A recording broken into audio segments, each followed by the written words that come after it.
বৃহস্পতিবার কৃষ্ণনগরে জনসভা করেন মুখ্যমন্ত্রী মমতা বন্দ্যোপাধ্যায়। সভা মঞ্চ থেকে তিনি বলেন, আমি 3বার মুখ্যমন্ত্রী হয়েছি, ওই দাঙ্গাবাজদের কাছে আজ আমায় প্রমাণ করতে হবে আমি নাগরিক কিনা।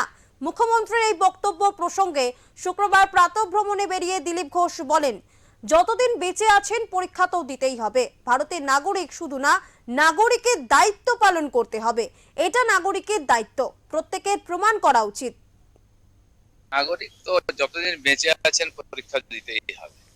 ভোটার লিস্টে গিয়ে নাম খুঁজতে হয় আপনার নাম আছে কিনা, তো পরীক্ষা দিতেই হবে।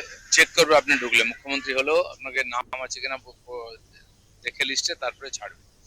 ভারতের নাগরিক শুধু নয়, নাগরিকের দায়িত্ব পালন করতে, এটা নাগরিকের দায়িত্ব প্রত্যেকের পালন করা উচিত। তার পরিবর্তে আপনি অধিকার পাচ্ছেন।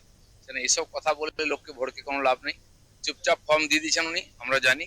এবং যারা বড় বড় বিপ্লব করেছিল আগে, তারাও লাইনে এসে গেছে, সব ফর্ম ফিল আপ করে দিয়েছে। আর পশ্চিমবাংলায় ঠিক সময় সব হয়ে গেছে বলে এখানে ডেট এক্সটেনশন হয়নি। পাশাপাশি কৃষ্ণনগরের মঞ্চ থেকেই বিজেপিকে হ্যাংলা পার্টি বলতে শোনা যায় মুখ্যমন্ত্রীকে। দিলীপ ঘোষের সামনে এই প্রসঙ্গ উত্থাপনের সঙ্গে সঙ্গেই বিজেপি নেতা বলেন, উনি ক্ষমতার জন্য কিরকম বুভুক্ষু ছিলেন সেটা আমরা দেখিনি। 2011-র আগে যে কোনো রাজনৈতিক পার্টির কাছে ক্ষমতা একটা লক্ষ্য থাকে, কারণ সেই ক্ষমতার মাধ্যমে এই সমাজের পরিবর্তন করা যায়। উনি ক্ষমতার জন্য কিরকম বুভুক্ষু ছিলেন সেটা আমরা দেখিনি। 2011-এর আগে গ্রামের থেকে, জঙ্গলমহল থেকে ডেড বডি নিয়ে এসে কলকাতায় রাস্তায় জাম করতেন। দিন নাই রাত নাই, রাত 2টোর সময় আন্দোলন করতে যেতেন। কিসের জন্য? ক্ষমতার জন্য।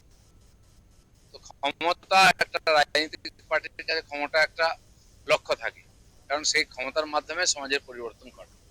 বিজেপি সারা ভারতবর্ষে এটা করেছে, আর পশ্চিমবাংলায়ও করবে, এটা ওনাকে দেখতে হবে। আর এসআইআরটা উনি হয়েছিলেন ভেস্তে দেবেন, কিন্তু এত স্মুথলি পশ্চিমবাংলায় এসআইআর হবে এটা উনি ভাবেননি। এটা হয়েছে, আর নির্বাচন কমিশন বলে দিচ্ছে। আর তাদের লোকেরা, যারা কিছু লোক একটু বেশি স্মার্টনেস দেখিয়েছে, বাড়াবাড়ি করেছে, গন্ডগোল করেছে, এরকম বহু লোককে শোকজ হতে হবে, জেলেও যেতে হবে।